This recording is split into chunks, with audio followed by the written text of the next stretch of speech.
El tema que nos toca desarrollar ahora es las etapas de la vida de la mujer que están desde el principio de su existencia, es decir, vamos a hablar acerca de la infancia y la adolescencia.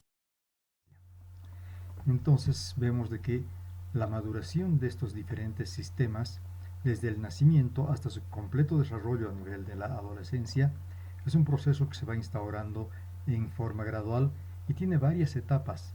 Y necesariamente tenemos que catalogar estas etapas en forma variable para poder evaluar una mejor comprensión de la evolución que sucede durante el crecimiento de la niña a la adolescente y finalmente hasta que llega a su madurez. La parte de la madurez lo hemos evaluado ya mediante la fisiología femenina y entonces ahora vamos a ver qué es lo que sucede desde el momento en que la mujer nace. Y sabemos que durante el embarazo la niña recibe una gran carga hormonal de la progesterona y del estrógeno que está produciéndose en la placenta durante el periodo gestacional asociado a la gonadotrofina coriónica. Y es por ello que esta maduración que se produce en forma artificiosa, podríamos decir, en el momento del nacimiento de esta niñita podemos ver algunos signos que no corresponden a una recién nacida. Por ejemplo, vemos que los pechitos están un poquito más desarrollados, más en base a la grasa que al tejido glandular mamario. Los labios mayores y menores pueden estar aumentados, el clítoris puede estar un poco incrementado. Vamos a ver que, por ejemplo, hay un poco de producción de moco desde el cuello uterino que asoma a través de la vagina, y en alguna oportunidad inclusive vamos a encontrar de que esta mujer pequeñita al nacer, unos 2, 3, 4 días después del nacimiento, puede presentar un pequeño sangrado que es simplemente una hemorragia por deprivación, porque ya no está recibiendo las hormonas de la madre después de que ha nacido. Pero todos estos efectos van a desaparecer rápidamente en días a semanas y en el aspecto de la niñita empieza a tomar el correspondiente al estadio que le corresponde. La niñez, cuando comienza, cuando termina, qué es lo que encontramos en ella, qué ocurre con el lenguaje, con los movimientos, y decimos que la niñez es aquella etapa que comprende desde el momento que la niñita nace hasta llegar al periodo de la adolescencia. Entonces vemos de que no tenemos una medida de tiempo precisa porque diferentes países, diferentes entidades nos van a dar límites también diferentes. Es por ello que nosotros para Bolivia, por ejemplo, habla de la niñez hasta los 12 años, pero en forma internacional, el Consenso Internacional acerca de la ginecología infanto-juvenil nos dice que la niñez es aquella etapa comprendida desde el nacimiento hasta los 9 años y 11 meses de edad, es decir, antes de los 10 años.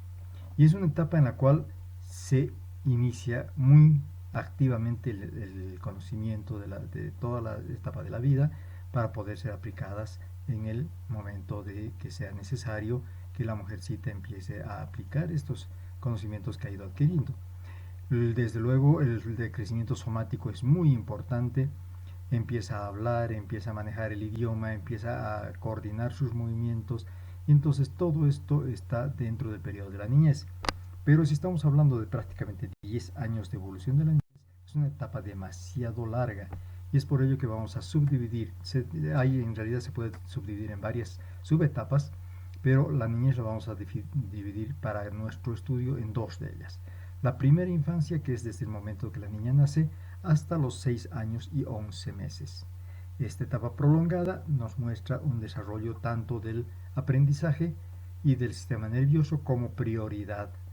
El sistema nervioso tanto para la motricidad, para caminar, para aprender a tener coordinación entre la vista y la mano, etcétera, etcétera, ¿no es cierto? Y aquí el crecimiento somático es lo que más se ve, pues preponderante por eso, porque se ve. Y sabemos que en la primera etapa de la vida, a los 4 años, el bebé, el niño o la mujercita, prácticamente ha duplicado su estatura, es un crecimiento muy rápido. Y este primer estirón entonces es igual tanto en mujeres como en varones, y es por ello que el aspecto externo de esta mujercita es ambiguo. Este aspecto entonces es igual si vemos por detrás al varón y a la mujer, tienen el mismo aspecto, prácticamente no podemos distinguirlas. Los sistemas, especialmente los endocrinos, son sumamente inmaduros y esta inmadurez hace de que todos estos órganos sean muy sensibles a estímulos muy pequeñitos, y es lo que no sucede normalmente en la mujer que ya está hormonalmente madura, ¿no? Entonces aquí vamos a ver que esta inmadurez puede hacer de que exista una alteración de una respuesta a estímulos demasiado pequeños. En esta primera infancia, desde el momento del nacimiento hasta los 6 años y 11 meses, vamos a ver que, habíamos dicho, el desarrollo somático es dominante, y en base al crecimiento tanto de peso como de estatura, que es simétrico, pero que va acompañado del aprendizaje de la primera fase preescolar. El esqueleto crece en forma similar en los varones y en las mujercitas, con proporciones de características masculinas, es decir, tiene un desarrollo de tipo platipeloide a nivel de la pelvis, que es lo que va dominando la falta de producción de hormonas femeninas. Generalmente los niños tienen el cráneo proporcionalmente más grandecito al resto del cuerpo comparado con el adulto, porque sabemos que el cerebro tiene un volumen casi definido desde el momento que la persona nace, y el crecimiento de la cabeza misma es muy poca hasta llegar a la edad adulta. Entonces, porque ya el tamaño del cerebro es prácticamente definido, ¿no? Definitivo. ¿Qué pasa en el desarrollo de los órganos genitales? Vemos aquí que los órganos genitales son pequeñitos, no es la prioridad, y es por ello que son órganos totalmente hipotróficos. Tenemos al útero, que tiene una proporción en longitud del cuello al cuerpo 2 a 3 veces más grande. Esto, cuando esta proporción, que domina más la longitud del cuello uterino en 2 a 3 veces con respecto a la longitud del cuerpo uterino, cuando esta proporción se presenta en las mujeres adultas, se llama útero infantil. El endometrio dentro del útero está atrófico, tiene algunas células cuboides nada más, que no tienen ninguna actividad ni secreción. Las trompas proporcionalmente son largas comparativamente con el tamaño del útero, son muy flexuosas. Su endosalpinx tiene células pequeñas, que no son todavía las células ciliadas y de tipo glandular. Los ovarios son pequeños, su superficie es lisa, y en el espesor del ovario están los folículos primordiales, que sabemos que desde el momento que nace la niña tiene alrededor de 400.000 folículos, y estos se van desperdiciando, podemos decir, se van atrofiando a una velocidad muy grande hasta el momento que la mujercita empieza a tener su primera menstruación, su primera ovulación, que tenemos una tasa de pérdida de los óvulos, de los folículos primarios, de alrededor de 1000 por mes, lo cual va a disminuir radicalmente desde el momento que la mujer empieza a tener ovulaciones a 6 a 8 óvulos por mes.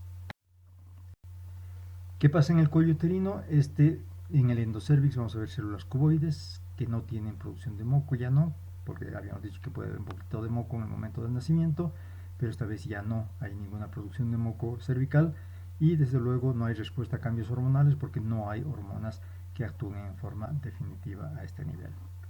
La vagina está poco trófica, tiene una escasa cantidad de capas celulares, no tiene producción de ácido láctico, por lo tanto no existe la presencia de los bacilos de Dederlein, los lactobacilos, que son los que protegen a la vagina de las infecciones. El himen de las niñitas chicas tiene una apertura de 2 a 3 milímetros de diámetro nada más, y su mucosa es gruesa comparativamente a la siguiente etapa. El hipotálamo habíamos dicho que es muy inmaduro y muy sensible, y se inhibe a unas muy pequeñas cantidades de esteroides producidos fundamentalmente por las glándulas suprarrenales, que son las que están estimulando el crecimiento corporal de la niña, ¿no? Y esto es lo que se llama la inhibición paradójica. Es decir, que con mínimas cantidades de esteroides el hipotálamo deja de producir hormonas liberadoras. Por lo tanto, no existe producción de gonotrofinas. En consecuencia, los ovarios no van a estar estimulados, no van a secretar estrógenos, y los órganos que están dependiendo de la producción de estrógenos a nivel del cuerpo son atróficos. Habíamos dicho el útero, los ovarios, las trompas, la vagina, todo ello está plano, ¿no? No tiene actividad. Y en los caracteres sexuales secundarios no hay desarrollo todavía ni del vello pubiano, ni tampoco de el desarrollo de las glándulas mamarias. Esta es la etapa 1 de Tanner. Vamos a ver de qué se trata las etapas de Tanner un poco más adelante. El desarrollo psicológico de la niña en su primera etapa es un comportamiento sexual, pero no sexuado. ¿Qué es sexualidad? Sexualidad es la búsqueda del placer. Y en consecuencia, ¿en qué encuentra placer la niña más pequeñita? En la fase oral. Tenemos 3 fases: oral, cloacal y la fase genital. En esta primera etapa vamos a encontrar solamente las 2 primeras fases. La fase oral encuentra la búsqueda del placer con su alimentación y lógicamente satisface la niña esa sensación desagradable del hambre con la alimentación, al principio mamando y luego comiendo. Entonces esta fase oral es los primeros 2 años de vida que la niña tiene este tipo de comportamiento. Pero un poco más adelante encontramos satisfacción cuando la niña empieza a controlar sus esfínteres. Y aquí vamos a ver de que algunas niñitas hacen esta siguiente acción: retienen la orina a más no poder, y después, cuando llegan al baño y pueden evacuar en forma voluntaria, es el placer que ellas sienten. Entonces la búsqueda del placer en esta fase, más que fase anal, es una fase de tipo vesical. Por eso nosotros le ponemos el nombre de cloacal, porque está relacionado tanto con la vejiga como con el recto.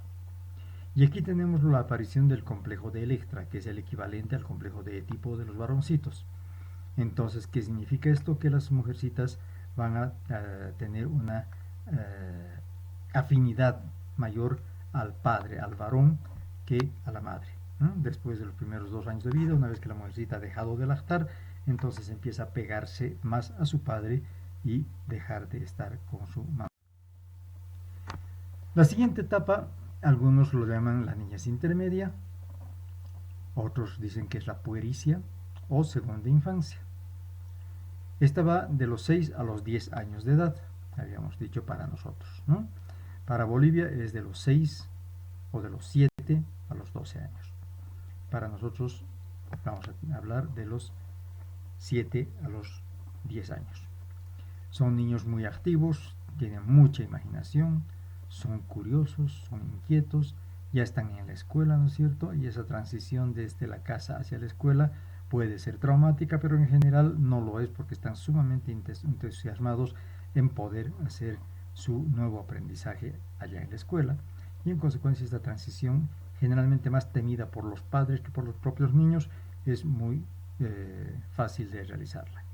Sigue habiendo crecimiento corporal y se van formando los hábitos de estos niños. Entonces, para nosotros habíamos dicho que la segunda infancia o puericia va desde los 7 años hasta los 9 años y 11 meses. El crecimiento somático sigue siendo el más visible, pero el aprendizaje, el desarrollo del sistema nervioso central está aún más estimulado, precisamente por lo que están en el periodo escolar, y la correlación entre lo que el cerebro ordena y la actividad con las manos tiene que estar mucho más desarrollado. Aquí se produce una segunda pausa, una segunda etapa de crecimiento rápido, que está entre los 7 y los 9 años de edad precisamente, y el crecimiento esquelético está dominado por los huesos largos, manteniendo la pelvis las proporciones masculinoides, ¿no? Es decir, platipeloide, más plana que ancha. Esto en las niñitas es más precoz, y encontramos entonces que ellas tienen la distancia entre el pubis y los pies más grande que la pubocefálica, y es por ello que se ven como unos, entre comillas, zancuditos, ¿no? Pero ya empieza a insinuarse la forma femenina, y por el mismo hecho de que su distancia pubopédica es mayor que la pubocefálica, son más altas que los niñitos varones de su propiedad. ¿Qué sucede en el desarrollo genital? El útero ya empieza a crecer porque empieza a aparecer un poquitito de estímulo hormonal, como lo vamos a ver un poco más adelante, y la proporción del cuerpo con el cuello se iguala. la longitud del cuello y con el cuerpo está 1 a 1. Cuando tenemos esta proporción cuello-cuerpo 1 a 1 en una mujer adulta, se llama que ese útero tiene una hipoplasia subpubescente.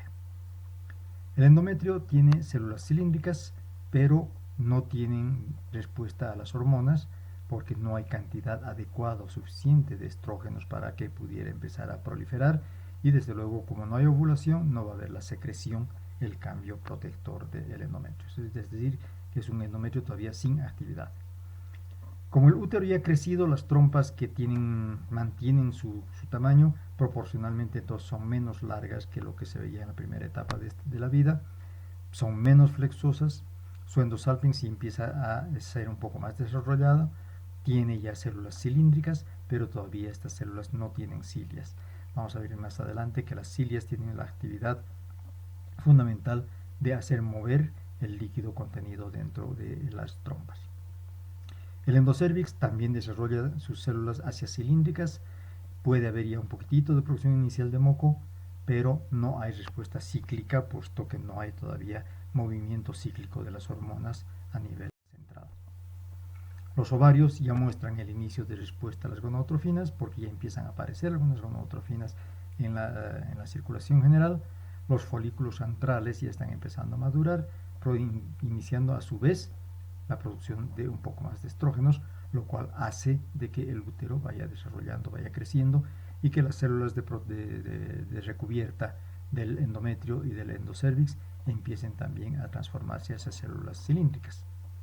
La vagina empieza a adquirir por este mismo estímulo más capas celulares, especialmente las intermedias aún, pero todavía no tenemos ácido láctico y por lo tanto todavía no hay Bacillus de Döderlein, y la vagina es muy sensible a las intrusiones y no está protegida contra infecciones, ¿no es cierto?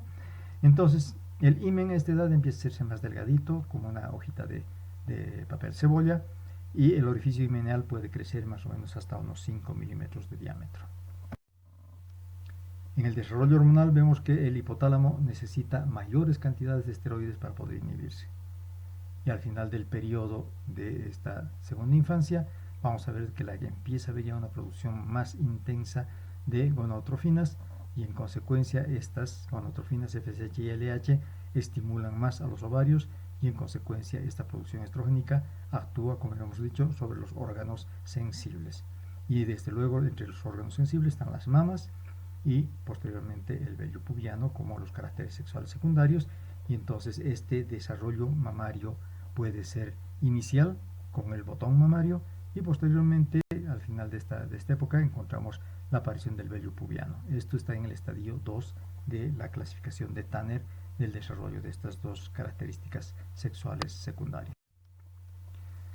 En esta etapa hemos encontrado que el desarrollo psicológico hace de que la niña descubra su fase genital, y no es raro encontrar a las niñitas frotándose las piernas porque han encontrado de que este frote estimula su clítoris y les da una sensación de placer. Todavía no conocen en qué consiste esto, no saben la situación de la masturbación, no es masturbación, y es solamente el descubrimiento de su fase psicológica genital al descubrir que tiene genitales que son sensibles a ciertos estímulos. Ya no hay el complejo de Electra, vuelve a pegarse a su mamá, está muy pegada a las actividades que hace la madre, y empieza a querer imitar las acciones que tiene ella. Y aquí todavía vamos a encontrar un franco antagonismo con los niños varones. Ahora lo vemos en las escuelas mixtas, que cuando están reunidos en el patio los niños y las niñas, están separadas, las niñitas por un lado, los varones por otro lado, ¿no? Y no se pueden ver entre ellas. Pasamos a la siguiente etapa, adolescencia y pubertad. Este periodo es también muy prolongado, son otros 10 años. Habíamos dicho que para nosotros encontramos que la definición nos habla desde los 10 años hasta los 19 años con 11 meses. La Organización Mundial de la Salud divide el proceso de la adolescencia en adolescencia precoz de 10 a 12 años, en la intermedia entre los 13 a 15 y la tardía de los 16 a 19 años. Pero la escuela americana también separa lo que es la pubertad de lo que es la adolescencia, y nos dice que la pubertad es el desarrollo de los caracteres sexuales, tanto primarios como secundarios, y de los órganos genitales hasta llegar a la plena capacidad reproductiva de la mujercita. Mientras que la adolescencia como tal es el desarrollo de la personalidad de ella para que pueda adaptarse a la vida posterior en la sociedad. Entonces, estos términos están relacionados entre sí y a menudo se utilizan como sinónimos, lo cual no es correcto. Entonces, una vez más, repetimos. Pubertad es el fenómeno biológico a través del cual el cuerpo se transforma, especialmente en el área sexual, para que permitan después la madurez de esta niña y pudiera llegar a la procreación. Mientras que la adolescencia es una derivación de la pubertad, es una consecuencia de las características hormonales fundamentalmente, pero es la respuesta psíquica y social originada por los cambios corporales que está presentando la muchachita. ¿Qué pasa con el desarrollo somático? Ya no es tan preponderante, tenemos un tercer estirón de crecimiento a partir de los 12 años, que al principio es rápido y se va enlenteciendo hasta detenerse prácticamente alrededor de los 17 años. Acá nosotros tenemos que ver de que cuando nosotros queremos saber la edad ósea de una mujer, le tomamos una radiografía fundamentalmente del área de las muñecas. ¿Por qué? Porque los primeros cartílagos de crecimiento en osificarse son los de los hombros, seguidos por los de las caderas, posteriormente vamos a tener los de los pies y de las rodillas, alrededor de los 17 años de las rodillas. En cambio, los de las muñecas se osifican cerca a los 18 años. Son las últimas en osificarse. Ahí se detiene el desarrollo de crecimiento longitudinal de la mujer. Pero el crecimiento de los huesos cortos se va acelerando también y se va a equiparar la proporción corporal. En consecuencia, ya desaparece este aspecto como de zancuditos de las niñas y la distancia pubocefálica y la pubopédica se igualan uno a uno. La pelvis tiene un crecimiento en sentido antero-posterior, entonces se hace más redondeada, lo cual habilita el estrecho de la pelvis para que la mujer, en caso de embarazarse, pudiera albergar la cabeza del niño allá y a través de ella pudiera pasar el móvil fetal hacia la vagina para poder producirse el parto.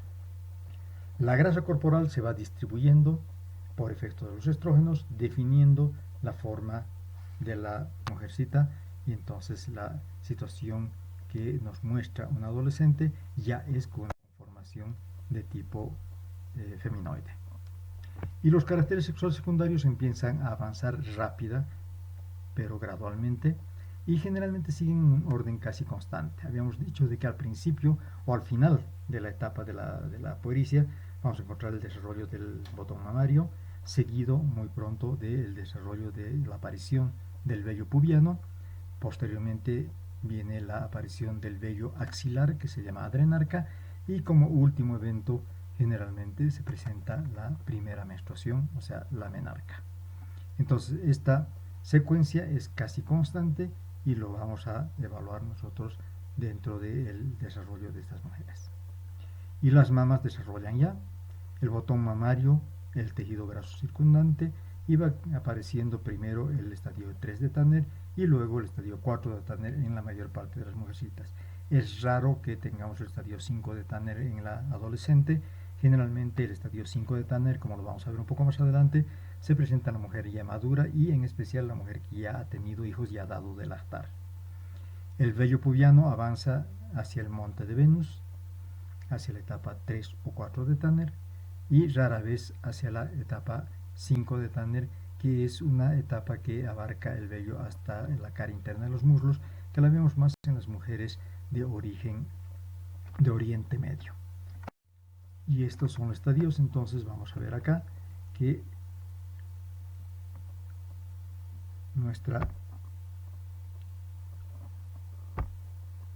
primera etapa, estadio 1 en las mamas, nos muestra que las mamas están planas prácticamente y no hay vello pubiano. En el estadio 2 de Tanner encontramos que aparece el botón mamario, sin otra patología, sin otra circunstancia que nos permita evaluar el crecimiento mamario, y aparece ya en la primera fase del vello pubiano, generalmente en los bordes de los labios mayores. El estadio 3 ya es el propio de la adolescente que está comenzando su vida hormonal, y entonces encontramos que crece todo el tejido mamario, la grasa mamaria, el botón mamario, todo el tejido glandular, ¿eh? Y la areola es muy transparente, prácticamente como el papel cebolla, y es muy pequeñita. Y el vello pubiano ya se está extendiendo a nivel en dirección del monte de Venus. En el estadio 4 encontramos de que la mama ya crece más, hay más desarrollo de tejido glandular, la areola se hace protruyente y el pezón también desarrolla más. Si nosotros trazamos una línea a nivel de la parte media de la mama, vamos a encontrar que tanto el pezón como la areola generalmente están a nivel de la línea medio mamaria o por encima de ella. En el vello pubiano ya tenemos la distribución del vello al monte de Venus y por encima de él discretamente, pero manteniendo su forma triangular. Y finalmente el estadio 5, en las mamas encontramos, como les decía, la mama que ya es un poco más péndula, ¿no? Generalmente con mayor desarrollo tanto del tejido graso y conservación del tejido glandular, pero si hacemos una línea por la línea medio mamaria, vemos de que el pezón y la areola se encuentran por debajo de esta línea medio mamaria. La areola ya no es protruyente, sino que está en el mismo plano del resto de la mama. Y habíamos dicho que el estadio 5 de Tanner del vello pubiano va la distribución del vello en dirección a la cara interna de los muslos. Una vez más, vemos entonces pecho infantil, sin vello púbico, estadio 2, botón mamario, vello púbico no rizado, escaso en los labios mayores. Estadio 3, aumento y elevación del pecho y de la areola, el vello rizado está sobre el nivel del pubis. En el 4, la areola y el pezón están sobreelevados, habíamos dicho que sobresale del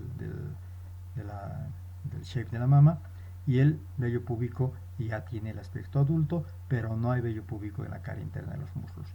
Mientras que en el estadio 5, el pecho adulto, la areola ya pierde su sobreelevación, pero está más péndula y está por debajo de la línea medio mamaria, y el vello tiene características de presentación en la cara medial del muslo. Entonces habíamos mencionado que la menarca es el último evento de esta secuencia de desarrollo de los órganos de las características sexuales secundarias, y generalmente está manifestando la primera ovulación, y como consecuencia de la primera ovulación está viniendo también la primera menstruación. Por lo tanto, nos está diciendo de que esta mujer, al haber ovulado, ya tiene la posibilidad de haber desarrollado su plena capacidad reproductiva, al haber tenido ya desarrollo de los óvulos y su menstruación. Esta primera menstruación se presenta en promedio para nuestro medio entre los 11 a 12 años y tiene varios factores que influyen en su aparición, de acuerdo a la edad. Tenemos nosotros 3 segmentos claramente definidos en nuestro país. Tenemos el altiplano, los valles y el llano, y encontramos que a menor altura sobre el nivel del mar, más precozmente aparece la menstruación, y tenemos un promedio de 10 años en el oriente, tenemos 11 a 12 años en los valles y una aparición de 13 a 15 años en la etapa, en el altiplano, ¿ya? Pero estos factores que influyen en su aparición no solamente es la altura sobre el nivel del mar, sino la constitucional, la hereditaria, la exposición a la luz solar. Esto está relacionado con la cercanía al ecuador de donde vive la mujer.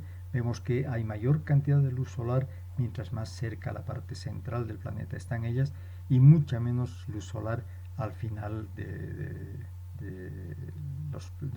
planeta, cercana a los polos, ¿no es cierto? El aspecto nutricional tiene importancia, tiene el aspecto también de la alimentación. Se dice de que hay un peso crítico para que la mujer pudiera eventualmente desarrollar su primera menstruación, que para Suecia ellos dicen de que debería ser de 52 kilos, pero lógicamente nosotros sabemos que muchas de nuestras mujercitas con 37-38 kilogramos ya han tenido su primera menstruación, ¿no? Entonces no es extrapolable para todo lado. ¿Qué pasa con el desarrollo de los órganos genitales de la adolescente? Tenemos que el útero ya crece en forma franca y por efecto de la producción hormonal invierte la proporción de cuello-cuerpo a 1 a 2 o 1 a 3. Es decir, que esta vez el cuerpo es el que tiene 2 a 3 veces longitud mayor a la del cuello uterino.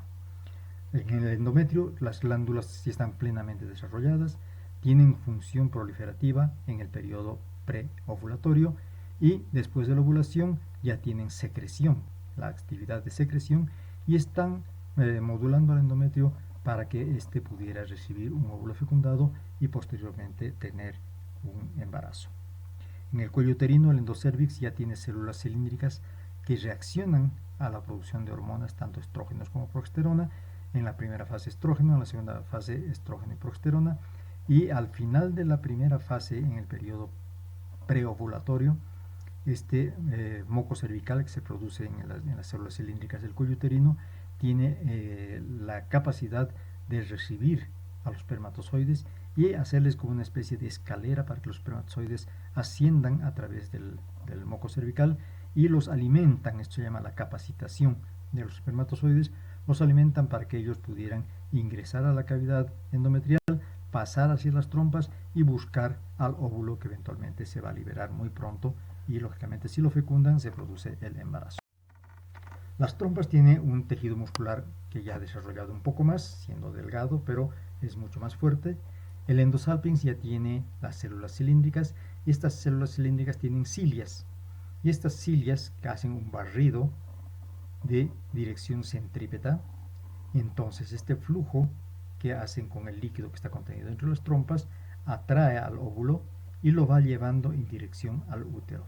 Entonces, como no hay un peristaltismo como tal en las trompas de falopio, este flujo tubario es el que hace el movimiento, la captación del óvulo liberado y luego el movimiento del óvulo en dirección hacia la trompa.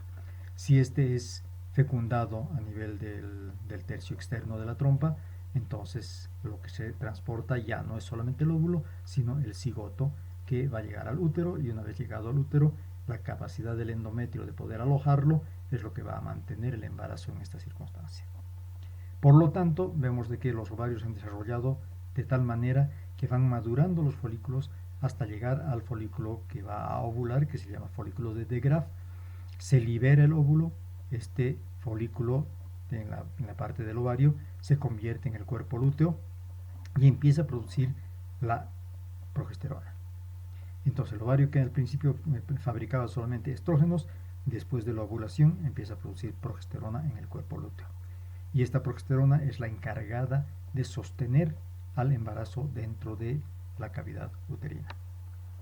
Los otros órganos de los caracteres sexuales secundarios maduran por efecto de las hormonas hasta el total desarrollo, como lo hemos visto en la clasificación de Tanner. Por lo tanto, en el desarrollo hormonal tenemos necesidad de que haya gran cantidad de concentraciones de estrógenos para inhibir al hipotálamo. Y el hipotálamo, como ya está maduro, empieza a producir la hormona liberadora de gonadotrofinas.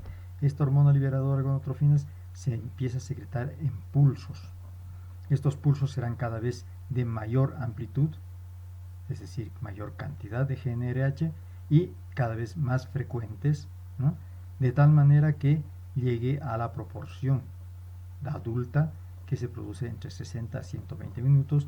En promedio, cada 90 minutos se produce una producción de pulso de hormona liberadora de gonadotrofinas. Y esta producción en pulsos es la que va a provocar la secreción, la fabricación y la secreción de FSH y LH. Estas se van a almacenar en la hipófisis anterior y en forma cíclica van a ayudar en la producción de estrógenos, progesterona, la maduración de todos los otros órganos, etcétera, etcétera, etcétera. Y por lo tanto los órganos ya no maduran a plenitud, y sabemos nosotros que el adolescente después de los 16 años ya ha completado totalmente su estructura corporal, que es totalmente femenina, ¿no es cierto? Entonces aquí una vez más tenemos la secuencia de cómo se va produciendo esto. Las neuronas de GnRH en el hipotálamo secretan GnRH, estas van hacia la adenohipófisis y a las células gonadotrópas y van a liberar, van a almacenar y liberar FSH y LH. Estas van a ir a actuar sobre los ovarios en la mujer, sobre los testículos en el varón, y se van a producir en la mujer el estradiol y en el varón la testosterona. Y lógicamente esto va a actuar sobre los genitales, sobre las mamas femeninas y todos los otros caracteres sexuales secundarios. Y el desarrollo psicológico, que es considerada por la escuela americana como la definición de adolescencia, es la etapa en la que el reforzamiento de la personalidad involucra periodos de lirismo, periodos de inestabilidad emocional, que puede llegar a conflicto con su entorno. Sabemos que les dicen muy bien tanto a las mujercitas como a los varones que están llegando a la edad del burro, porque realmente están peleando, se ponen tercas y lógicamente se ha visto una gran cantidad de mujeres que escapan de su casa a esta edad porque precisamente su inestabilidad emocional es muy grande. Pero más bien esto también va a llevar a que la mujer adolescente empiece a reforzar su propio yo y empiece a tener una adaptación después del problema, después del conflicto, una adaptación que la pueda mantener en la estructura social de su entorno y que lógicamente pueda sobrellevar esto y empezar a actuar como una mujer de pleno derecho. Y aquí vemos que la atracción heterosexual se empieza a acentuar. Ya entonces en las escuelas, en los colegios, ya vemos de que las niñas y los niños ya no están separados los unos de los otros, sino que empiezan a mezclarse. Y las niñitas empiezan a verle las virtudes a los varones y ya no los defectos. Empiezan los amores platónicos, pero lamentablemente estos amores platónicos pueden terminar en vida sexual activa y en embarazos no deseados en mujeres adolescentes.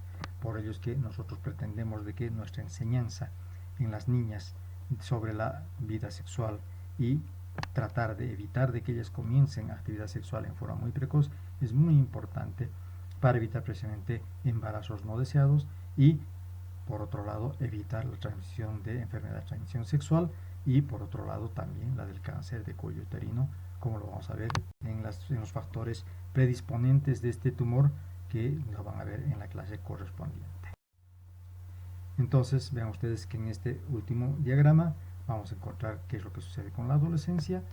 Vamos a ver qué pasa con las características psicológicas intelectuales de la niña, que está relacionada con la aparición de las características físicas, ¿no es cierto?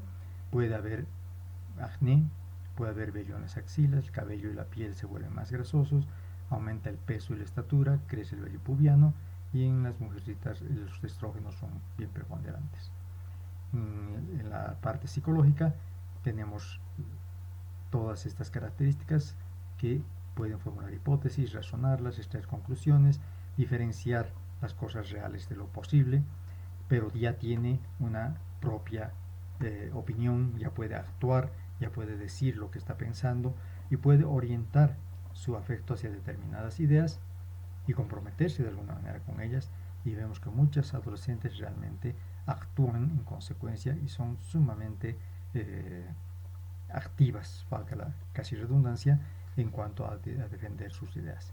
Y en consecuencia va a la vida social en forma mucho más directa, porque le gusta ser gregaria, le importa pertenecer a grupos, hay la atracción física hacia los varones, con el deseo de disfrutar la compañía, se mejora la autoestima después de haber tenido todo ese periodo tan difícil y lógicamente el autoconcepto y la imagen corporal tienen un valor muy grande, ¿no es cierto? Entonces tienen sentimientos tanto positivos o negativos y las modificaciones en el lenguaje interno, en la actitud y en el comportamiento son muy se reconocen muy fácilmente en las adolescentes. Muy bien, entonces eso sería lo que podemos presentar al respecto de este tema y vamos a pedirles que si tienen alguna pregunta nos la hagan conocer por vía de del correo electrónico para poder responder alguna pregunta al respecto del tema. Muchísimas gracias.